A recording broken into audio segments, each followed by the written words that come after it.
You are listening to The Pilgrim on the 405 with Will Christ. Join him as he and his guests discover how businesses thrive in California. Well, welcome to The Pilgrim on the 405 on this bright, sunshiny day here in Southern California. We have a great conversation ahead of us today. We're going to be talking with Gregg Witt, who's a youth marketing strategist and a generational expert he's worked with major brands around the country. And he and his partner have written a book called The Gen Z Frequency, How Brands Tune In and Build Credibility. So welcome to The Pilgrim on the 405, Gregg. Hey, glad to be here. So I want to talk today about this whole notion of generations and talk about how brands have to change, because when you look around and you think about brands, especially social service brands like the Rotary Club, right, Kiwanis Club, you think about the mainstream church, all of these institutions that made significant contributions in the 50s, the 60s, 70s, and 80s, and now every one of them is struggling with empty seats. So I want to spend some time today talking about it. So you tell us, how do you want to get into this? Yeah, I mean, when you look at the generations of from the baby boomers to Gen Z today, there are so many differences, and then at the same time there are so many different similarities, and largely it's the tools, the technologies, that change. The life stages are the mindset of each life stage is generally the same, right? I don't think humans have ever radically evolved yet. I mean, I could be wrong. I'm not sure where you want to go. Well, I mean, we're looking at changes in just these empty seats. Now, what is it? I mean, it's not a matter. I don't think it's a matter of simply putting the Rotary Club onto a YouTube stream. There's something different there. Where's the loss of value, and do these organizations have any value for Gen Z? I do think that they have value. I think when it comes to communications, let's use I have friends at the Rotary, and all these organizations are great. But I think when we look at legacy, these brands, these organizations that have been along, like you said, the church, you said all these, I think a lot of it is the relevance, like, I'm trying to get to the right words. It's like they've been disconnected from potentially the right channels and the right approaches and the right types of content and ways to actually communicate with the consumer or the audience. I think that they've slowly gotten out of touch. Mm-hmm. So therefore, for them to catch up and then specifically start understanding how to use social media more effectively, even just how to get the message right more effectively, mm-hmm. Is something they have a lot of catching up to do. I'm trying to think of a good example. It's not that the causes themselves are relevant. The causes are perhaps, for the younger generation, more relevant than ever before. So I do think that a lot of it is having, not necessarily changing their identity, but making sure that the way that they're communicating their identity in a way that young people care about, but then they also have to see it. I don't think there's any authenticity issues, right? Because every different organization that could fall within that realm is very, very different. There is also something, because younger generations just clearly don't know everything. What even some of these organizations are, who they are. So the Rotary or you said Kiwanis. I mean, I think they're using kind of a lot of these different organizations have to make sure that the way that they're speaking is something that's clearly resonating with those audiences. And then they have to rebuild trust. Mm-hmm. And not necessarily that they've done anything to need to repair trust. So it's very different in that. So it's really a matter of building trust. Building trust, right? And I think, I don't think we have to build trust in an ongoing capacity, right? Trust is earned. Trust is, comes through action. But we need to have that identity. Then we need to build that trust, and then we need to get to relevance. So we have to make sure that we're highly relevant with the right messages at the right time, the right places that we're communicating at, the right people that are involved to help influence the message and get people to have a real true desire to feel that it's like them, and then to become a part of it.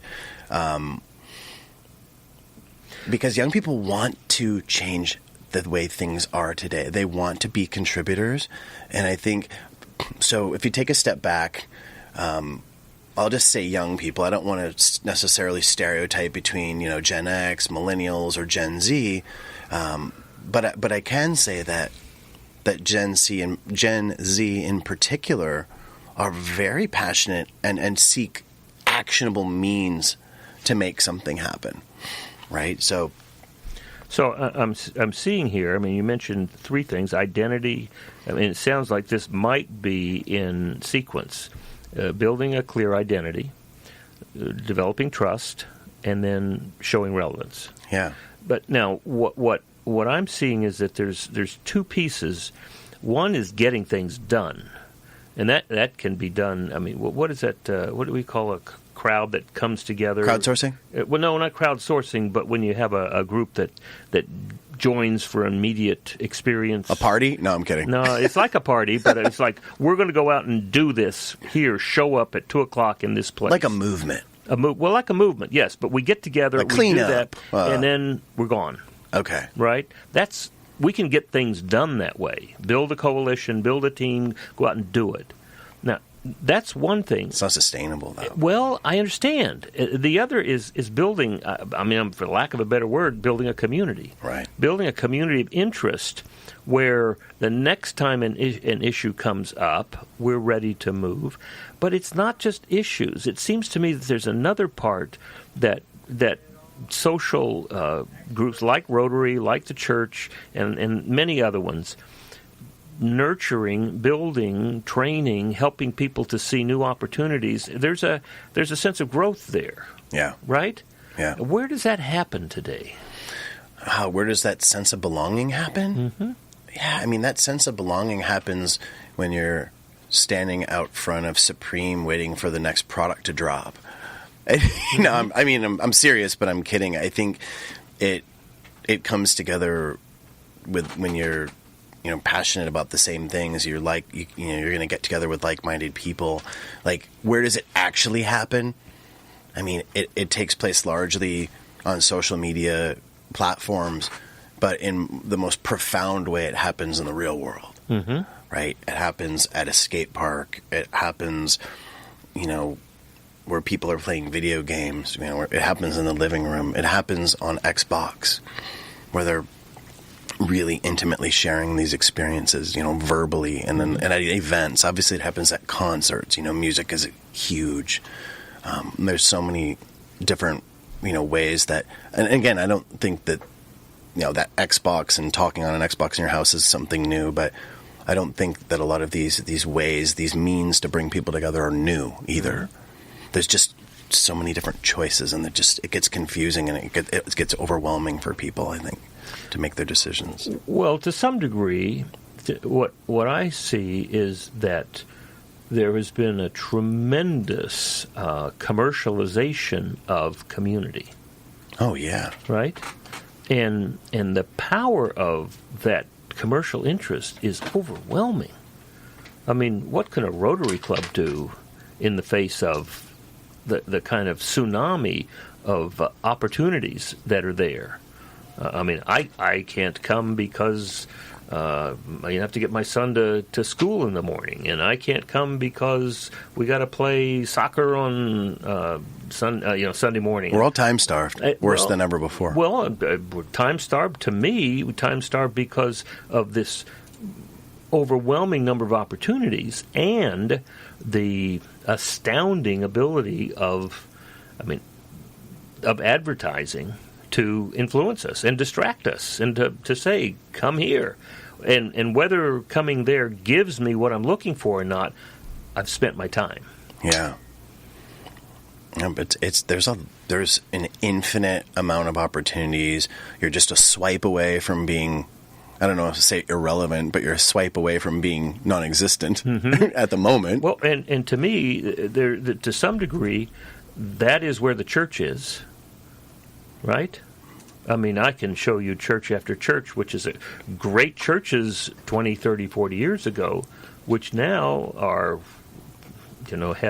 have maybe 20, 30 older members, and you can look forward 20 years, and if they continue doing the same thing, the most significant thing will be burying those 20 people. Yeah, no, it's interesting for me because you've really got me on the spot with something, because it's not something that I've thought about a lot, but it's true. I mean, a lot of the churches that are super successful have, worked incredibly hard to build community. They have made their campuses, if you want to call them campuses, but that's obviously talks to a larger organization, but they've just made the music and the vibe and the style really communicate. I mean, it's a Disneyland. I mean, or like something, that's a bit extreme, but I think what you're saying is well, like they it's certainly a super cool place to go. Certainly learn from Disneyland. I mean, I'm not saying it is Disneyland, but I mean, they've learned that. Yeah. That because that's their competition. I mean, that makes total sense. Right? So, same thing with the Rotary Club. I mean, I am in a Rotary Club right now, and most of the people there are over 75. Large foundation that they put together, and part of the whole Rotary International has stopped polio.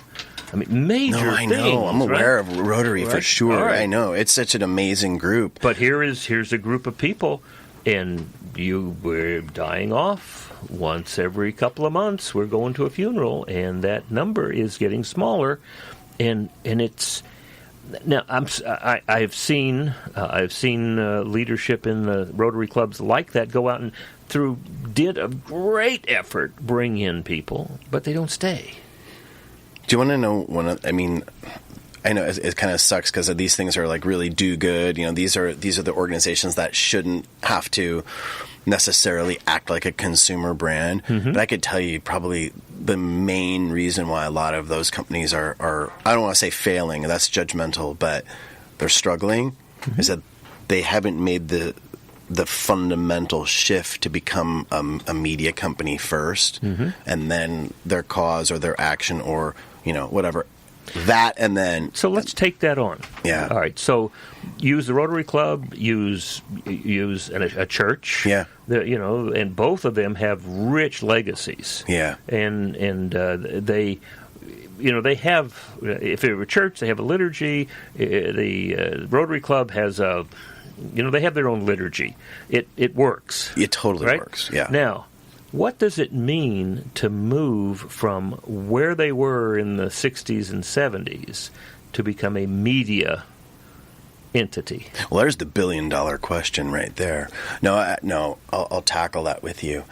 I think what it does is it requires a mental shift to say, hey, it's not just because it's the right thing to do, which is important, and that's the core, and that should remain.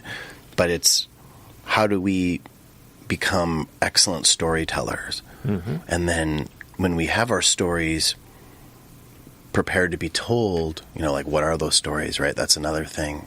But knowing figuring out the right stories to tell that are going to be relevant to each different group, not just age group, but the cultural groups, the various, regional cultural type groups, everything. And then understanding how the social, I don't even want to use digital because I think everything's digital. Digital is a weird word, but the social and real world ecosystems that they live in, then understand how these stories have to be formatted, differently for each channel, and then what types of content are going to be relevant to create change or to create a true, that sense of belonging, that action. Well, all right. So to me, part of it is attraction. Right? How do we Part attract? of it's attraction. Right. How do we attract people to have enough interest to try it out? I mean, there's something about, that's interesting. I wonder what that's like. All right, so there's an attractive part, right? Back to the identity piece again. You're back to the whole, like, do I care about that? Am I connecting with that? Does it connect with me? Yeah. All right. Now, then the second piece is, once I have the opportunity to try it out, then what do I get from it? Right, yeah, because I understand, because I've been involved with a lot of philanthropic organizations, and that was one of the lessons that was taught to me early on is, however you're going to help, I'm not going to name the organizations, but figure out a way to help that person get their gain, because the value of that gain is exponential. People do it because they want to. Yeah. Right? That to me is just the ground base that we've discovered. Yeah. Now, if we look back over, the last 200-300 years, people did things because they wanted to avoid something. True. Right? If you don't come to Mass every Sunday, you're going to hell.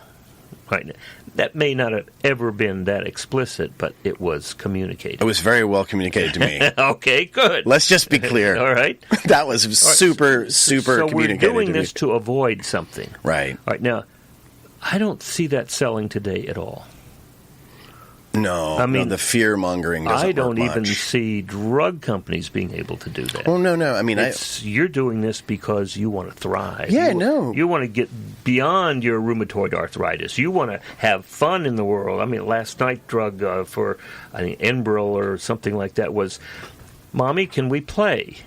And Mommy has rheumatoid arthritis. But because she's taking the drug, she can go out and play. Yeah, you see the possibilities there. Yeah. It's shown. Yeah. Right. And so, to me, people in this age are doing things because they want to. And I don't think there's anything wrong with that. But unless they see value, they're not going to want to walk in that Rotary Club or in either of the churches that I'm paying attention right now. And one of them is up between 405 and the 10. Century City, right near UCLA. I don't know how many people, but there are enormous numbers of apartments, 4 or 5 stories high, all around this church.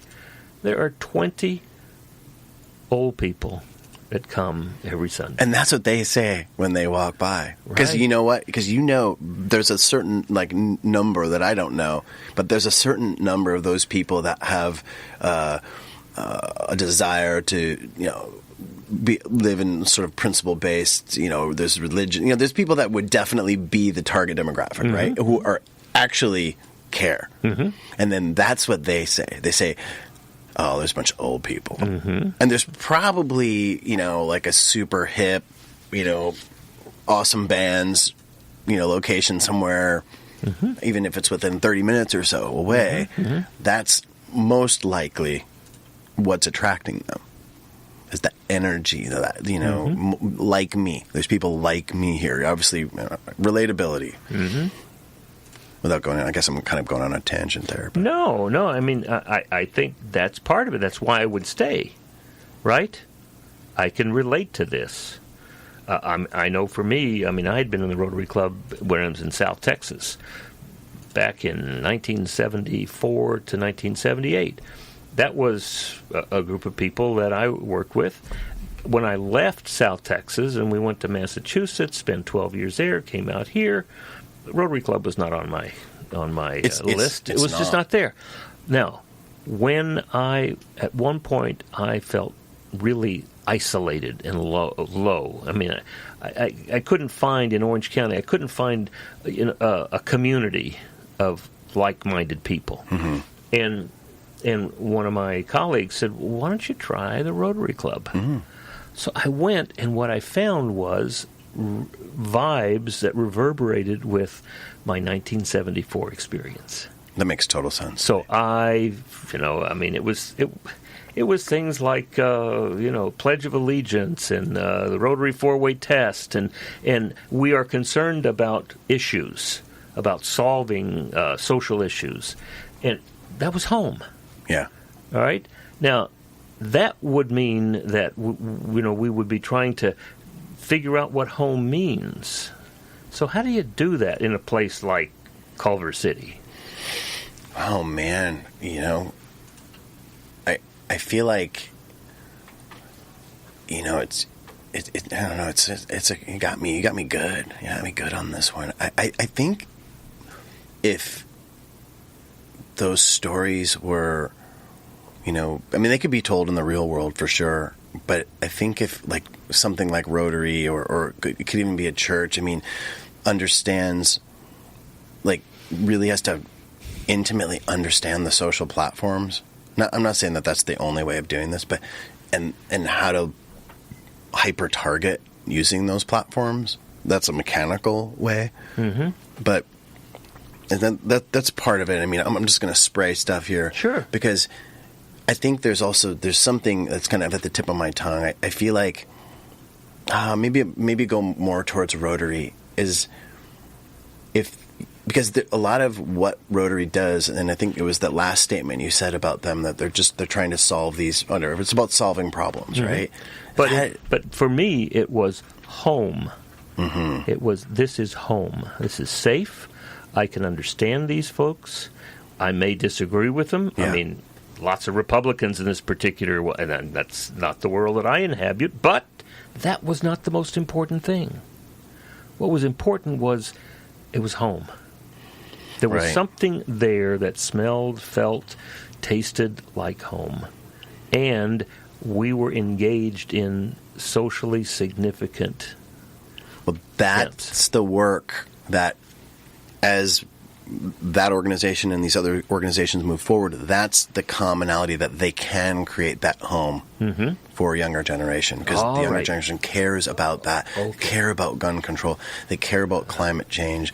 They care about I could say diversity. I could just list it, and you're going to see, if I list all the stuff that young people care about, you're going to go, oh, well, that's all stuff we all care about. That's right. It's like this list isn't that much different. Well, that's why I was saying to you before we started that if in this church that has been there for 50 years, it's not that large, but if Jesus were to stand out on the corner, and here are literally thousands of people living there, what would he see? What would be important to him? And what would draw people to him? What problems would he see that he could heal? They'd be like, "What's this dude doing out here? This world's corrupt. We don't care." And he would he would roll out there. But how is that different from the world that he saw? Nothing. Just more information being exchanged. We just faster got through pace. Holy Week.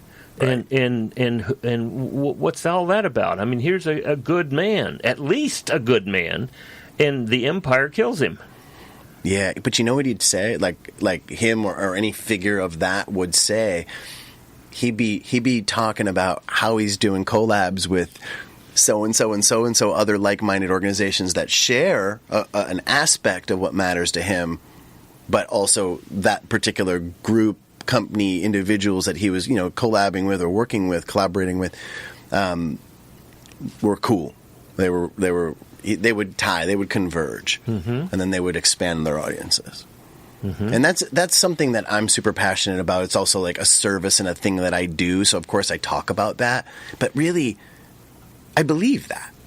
I believe that they would have to have some kind of an association that was real, though. Because now, and I'm not saying that it's Gen Z. I think like humankind has just the greatest BS detector now. It's just the way something looks or feels. You just know, or you think whether it's like that's just something someone's been paid or compensated for. This is something that individual I believe is passionate about, or that organization is passionate about. Like I believe when Converse tells me that they're LGBT supportive. I believe that. Like I might be wrong. Deep down, I might be wrong. I believe that the Nikes of the world, certain team members believe in standing for something. And I believe that, certain team members there, the same, maybe different groups, are giving that same money to the NFL, and they're talking out of both sides of their mouth. Mm-hmm. I'm not afraid to say stuff like this because I know that some of that's true. But I know that those groups of people within those organizations mean what they're doing, and I can tell, and I feel like, that younger generations may learn that skill quicker because when they're 3 years old, they're switching through YouTube. But now let's bring this back. All right, so let's take a break here and hear from our sponsors and come back because I've got some specific questions for you about that. Cool. Imagine buying a newspaper and discovering that the news you're reading is 6 months old. There isn't much that stays the same for 6 months. And the same thing goes for background checks.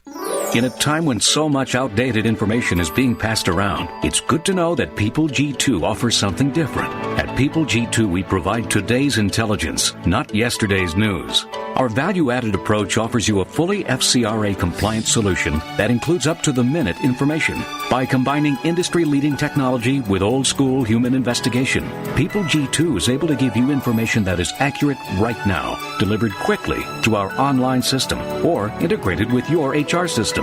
So ask yourself, are you comfortable working with old news, or are you ready for a different kind of background check company?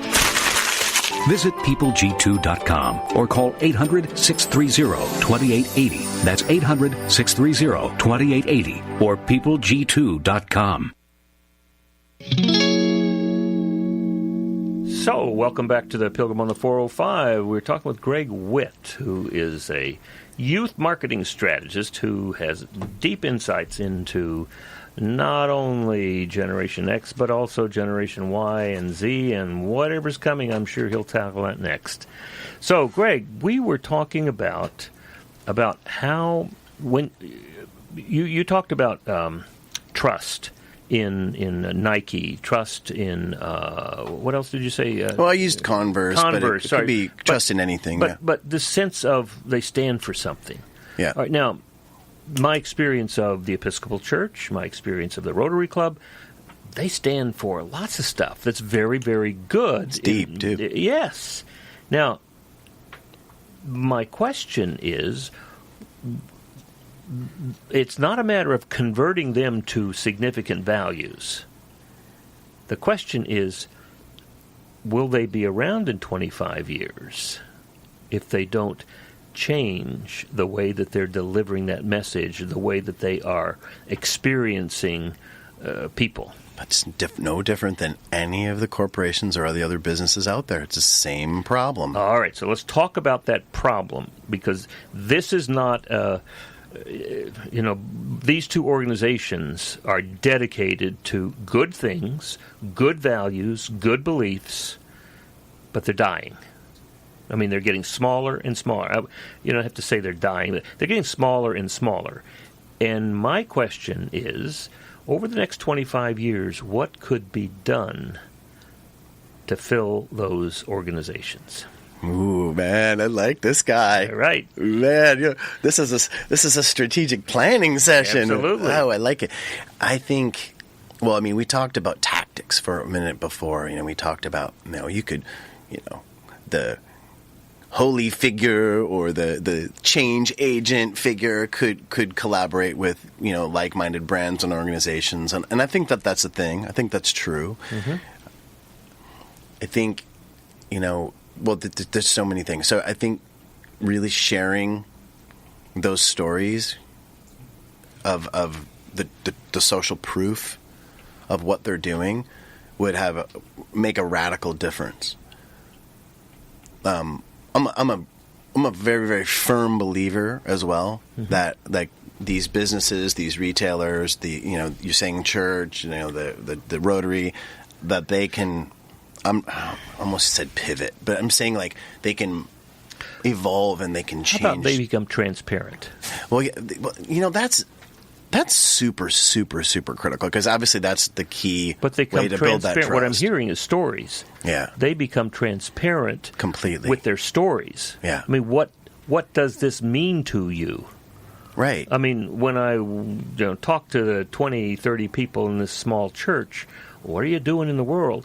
They're not so much involved with the rest of the world, but what they tell me is, well, we got 3 or 4 rooms up here, and we make them available to folks who otherwise couldn't afford to live here.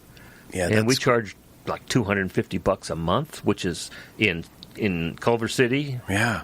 Unbelievable, right? We do that. Yeah, unheard of. We have when people struggle, but these are all insider stories. Yeah, that doesn't fly anymore. That's right. Insider stories, man. It's like insider stories are on Snapchat and Instagram stories, and then they go away. All right. So now there's some degree to which Episcopalians and Rotarians are introverts. Oh, interesting. Right? Okay. They're quiet, maybe even contemplative. And in many of their pictures of the world is, we will welcome anybody who crosses the doorstep. Oh, that's old. So that's over. Yeah, that's over. Well, I understand. Yeah. And what I'm talking with you and asking you about, we understand that's over. And if it's not over now, 25 years, it will be gone. Gone and changed and gotten totally different. It becomes dust. Yeah. All right. So my question is, what's the path to transformation? Well, the path for transformation is that all the way back down to my 5 principles, you have to have an identity. Because they're authentic, right? Mm-hmm. Clearly authentic. Oh, yes. No issue with authenticity. Right. But they've got to have an identity. They've got to act in a way, look in a way, feel in a way that, I'm not going to say young people because I work with, but that the audience cares about. The target audience. The target audience cares about. And there obviously is a absolute critical need to have a future, feeding into whatever audience that is. Mm-hmm, mm-hmm. And then the trust piece is for those organizations is more about showing, because they're very trusted. Mm-hmm. There's really, I guess, the likelihood of there being something to not trust is pretty low. So therefore, the need to be relevant and sharing those stories and being in the right place, being where young people or where the audience is, and sharing, like you said, the transparency, what's going on. I mean, the researching that goes on nowadays, with one thumb or a finger, is critical to understand that if your organization seems mysterious, next thing you know, it's like, it must just be the Masons. I don't want anything to do with that. Right. Like, what's the Rotarians? What's that? Right, that sounds like a secret sect. It's interesting. Some of my Islamic friends, because Rotary is around the world, and in many cases like India and Pakistan, it is the younger people who are seeing it as a business organization to help them move forward with a community. Mm-hmm. And some of them say, Rotary around the world has this big question around it. Is it demonic? What is it about? But that whole thing about being transparent about, this is who we are, this is what we do, and this is how you will value this. Well, yeah, for sure. Because honestly, like, I study this stuff, and I feel like I knew before, but I can't even tell you what Kiwanis does. Like, just as one example, right? Like, and maybe I need to go on IG and look, and maybe I just didn't look. Maybe they're killing it. I don't know. But the reality is I'm certain that Rotary, that the younger generation does not know, right, necessarily who they are, mm-hmm. what they're doing, and then how to, like, not even how, like, would I, not even questioning it, but if they were, like, how would I relate to that? Like, what would I do? Like, what are they doing? And it's like, what they're doing, I've been a part of Rotary projects. I've seen what they're doing. Mm-hmm. I'm a firm believer in that particular organization. Would that be stories and podcasts and videos and totally? And that's just. Would that be attractive? Yeah, it would be very attractive. If the delivery of that content is in a way where it's showing also relatability with that generation being a part of it, right? So there's nothing wrong from a strategic standpoint. There's nothing wrong with seeding a few big stories and projects, not that they would need to necessarily, but seeding that with that next generation and involving them to participate in a project to start showing other people and exposing like what we really do. I mean, that's a strategic, discussion to have, right? But I think if you don't have young people already in the organization, then you need to get them there. They need to have an amazing or a great or a transformational experience. And then we're now using our media, us as a media company to share that story, be in the right places. And then, now it's just tactical stuff, like in the right formats. But there is something that's important to how those stories are shared. And, how are they influencing young people to be a part of it, right? You could use creators or influencers to be a part of it, but only if they're inherently involved or they're doing something to support or create that change. And now, it seems to me that the authenticity has something to do with, on the one hand, it would be seen as inauthentic if I were doing this to fill the pews. Yeah, that would be majorly inauthentic. Right. Or I'm doing this to rescue a dying Rotary Club. Yeah. On the other hand, to say this is the experience over and over again in a variety of ways, and I'm hearing a variety of platforms, and then maybe some breadcrumbs on the ground. That's, what? Every single business, every brand, every individual personal brand all has their breadcrumbs. But it's like this, and I've said this before. It's okay to have an agenda. Everyone's got an agenda. I've got an agenda. You've got an agenda. Every business down the street's got an agenda. But just being like, this is my agenda. Here's how we all win. Show me it. And be transparent about that agenda. I think is fine. So let me ask. Yeah. When you think of specifically Generation Z, what are the ages? What are we talking about here? Well, born roughly 1995 to 2011. So they would be what? 24, I think, at the top. Okay. I mean, it depends on how you look at it. All right. So let's say 24. Let's look at 35 and under. Yeah. All right. Yeah. What would be of value to them? What 3 or 4 things would they find valuable enough to get off their couch? Not that they were on the couch, but to take initiative. Anything where there's actual actionable steps on climate change, where you're doing something specific to like make a difference with all these shootings. Just stopping, like making just guns be, I'm talking about my own opinion. I don't want to get myself in trouble, but just the idea of just being responsible. Like climate change. Gun control is an issue. Diversity, is a critical issue.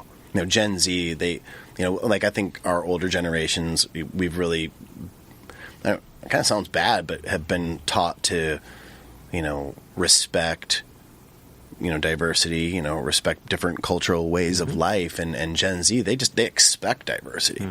So if you anything with your organization is remotely like not diverse, it's just, you're swiped, you're out, you're bummed, done, you're done, you matter nothing. So homeless, absolutely. Hunger. Hunger. I think sometimes if that's not really close to home, sometimes some of those causes I think are a little bit more tricky. There's Plan International does a lot with with stopping I guess slavery. I guess it sounds kind of crazy to say that, but it's true. And I think so. When I think of Plan International, like that, they have other initiatives, but the human trafficking, like slavery, I know is if it's not their main, if it's not their only, it's one of their main ones. I think I've had many discussions with them, so I think one of the takeaways I could say from my conversations with that org is involving young people in the planning. So, for instance, if you were the church, if you were Rotary, any one of the organizations that have been mentioned thus far is really, I don't want to say scouting, that sounds weird, but like finding the right cultural insiders within the groups that you're looking for, and finding, ways to give them a not just a seat, but a voice at the table, planning what would make sense to, replenish. I don't want to say replenish, but really just attract, like you said, that appeal, but just, and it's not just pure recruitment, although recruitment's a key piece and recruitment's okay, because that's what's needed. All right. Now, you used the word transformation. Yeah. Now, it seems to me that the Rotary Club is a transformative experience. We don't say the 4-way test every week just because that's the ritual. Mm-hmm. We expect that we will be not only transformed, but continually reminded of that. I mean, this is a way of living, right? To always tell the truth. Ask who else is going to be involved. Is this fair to all concerned? Will this build goodwill and better friendships? All right. That's part of the transformation that we experience. That's in perfect alignment with Generation Z. All right. At the same time, the church is there for transformation from the self to others. But you want to know, like, honestly, like what I hear, I work with literally thousands of young people, is when it comes to church, and it's I'll leave my beliefs aside, is, hey, these priests or these people like do all these like bad, terrible sexual things. I don't want to be any part of all that stuff. I've just heard that stuff. Like, unlike Rotary or these other organizations, the religion stigma just is like, oh, the Muslims are being mistreated over here. What's going on with that? And, I don't want to open up, because these aren't any of my beliefs. All these terrible things are happening. They cover it all up. For a lot of churches, I know there's very many different churches that have real transparency issues. Because then, and I know a lot of churches are super clear about like where they spend their money and stuff like that. So it's not necessarily just transparency on where the spend is. A lot of them are, amazing, 501c3s and or whatever. They run the books great and all that. But I think there's just a lot of stigma. Well, and my question is there value, and will it make an impact to the culture to spend 25 years working on that? Or is that just something that will become part of the dust of history? Oh, man, that just depends on what action's taken or not taken. I think there's definitely. I think if you're in the right place, you've got the right heart, the right mind, the right goals for that organization, then you can stay relevant. Mm-hmm. I mean, there's definitely like a moral erosion that goes on. Mm-hmm. It's just, you just can't protect young people from like inappropriate, age of swearing or seeing certain content. You have to teach young people context. That's the transformation. Yeah. I mean, and that's really the question that I have is a lot of when I listen to marketing folks, it's this is what they are. Now, how do we get their attention, and how do we help them to consume? Now, my question is, number one, is there a transformative experience that would be valuable to them and valuable to the rest of society? Or is it just, let's attract the next group of people into our, into what we're offering? I want to sit in the camp of believing that there's a transformative opportunity, especially with young people, because in the audiences where I specialize, the frontal cortex isn't even developed yet. Mm-hmm. So I want to sit in the camp to say that, yeah, these transformational experiences can happen. It may take some bumps in the road or some massive failures for them to, want to lean into that type of supportive network. Mm-hmm. But I don't necessarily have any of the hows at the tip of my tongue, but yeah, I'm going to sit in that. I'm staying in that camp. I've been thinking it through right now. Well, and maybe the target market for these experiences is a little older than Yeah, Gen Z. I think so. I think that there is a niche group of, people that are in high school-ish that, or obviously in younger for sure, but it does increase when you get older because like your parents are influencing that from the tween and the teen standpoint. So that's absolutely potential possibility right there too. But yeah, when you start early 20s, you start making your own decisions. Right. When you leave home and you have to make it on your own and you fail, or you're anxious about failing, and then there's a place to ask, what's all this mean? Should I stick around here? Well, that's when I started asking. Yeah. Well, this has been been a wonderful conversation for me. I really appreciate this because to me, the next 25 years I think will be very significant for a lot of the institutions that were very powerful and made significant contributions to the culture, 50s, 60s, and 70s. Yep. And those institutions now are wandering, and they're wondering, what do we do? What can we do? What might we do? What would be effective? They're certainly dedicated to improving social issues and dealing with climate change, gun control, diversity, homeless, human trafficking. Yeah. That's a social justice issue. And you can change a policy, but if you haven't changed, if the heart hasn't changed, then what's the next policy? Yeah. And that's what I'm looking at is how do we affect the transformation? And I don't have a clear picture on what the results of that transformation are, other than more compassion, more love, more trust, more transparency, and maybe more repentance and forgiveness. Yeah, I would say. I think that my message to any of these institutions would be to, don't lump millennials or Gen Z like they're like a herd of sheep.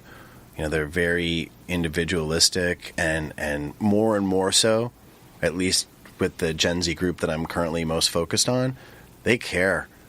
I mean, the number one trait, aside of being knowledge managers, is they're purpose-driven. And I wasn't drinking the Kool-Aid in the few years ago when I started really researching that, really kind of hearing that and wondering, or observing that firsthand, secondhand, thirdhand, through the various tools and things that I do to facilitate that conversation, is I believe it now. I believe they're very purpose-driven. Now, guess what? That may mean that it's the influential few that are truly, purpose-driven.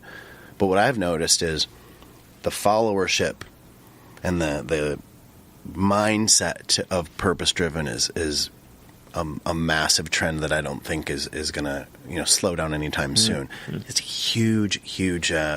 If you're going to look at trends, right? Some are fleeting, some can stick around. That's the trend. But tapping into that trend, that is the trend that any of these institutions that we've talked about thus far must get in alignment with. Yeah. Very interesting. I mean, thinking about stopping polio and then looking at the anti-vax movement and the results with the measles. It's very strange. Yeah. Very strange. How we have actually stopped polio, but we don't want to vaccinate our children. We're confused about that. I was up at the Gates Foundation. I just did a private tour, and it was an emotional experience. Yeah. Yeah. It really was. Yeah. And to see, and I think I do remember, like, Rotary worked with them super closely, or do they facilitate Rotary it? started it. Oh, okay. Rotary started this many years ago. And were they the ones who facilitated everything on that localized level? All of that. That's just I literally saw, like, the entire breakdown of, and it was just Rotary started it, incredible. and then they had various people who were contributing, and then Bill Gates came on in a big way. Yeah. And they have allowed him and put him in front because he does have a lot of credibility, and that is a transformative experience, moving from Windows to just the significant contribution. The distribution, like, innovations that I witnessed from that movement was really eye-opening to me. Well, this has been really wonderful. If somebody wanted to talk with you more, how would they get in touch with you? Well, if you want to follow my youth marketing and sort of just my marketing stuff, you would go to LinkedIn, Think with Witt. On Instagram, you get a little bit more of my personal side. It's also Think with Witt. And if you just want to get straight down to business, you go to engageyouth.com. Good. And who would you like to talk to? I'd like to talk to retail companies, Fortune 1000, just saying, like, we're not like that big, but CPGs, entertainment companies, apparel, fashion brands, any causes we always work with. Would Edison be somebody that would be interested in you? Possibly. Yeah, I have to dig under the hood. I can introduce you to people at Edison. Cool. Good. Well, this has been wonderful, Greg. So glad that you were with us today. Yeah, it's been an honor to be here, and thanks for making me think. Hey. Absolutely. Well, here we are at the end of another great show with some great people in Southern California helping businesses and other social institutions thrive. You've been listening to The Pilgrim on the 405 with Will Christ.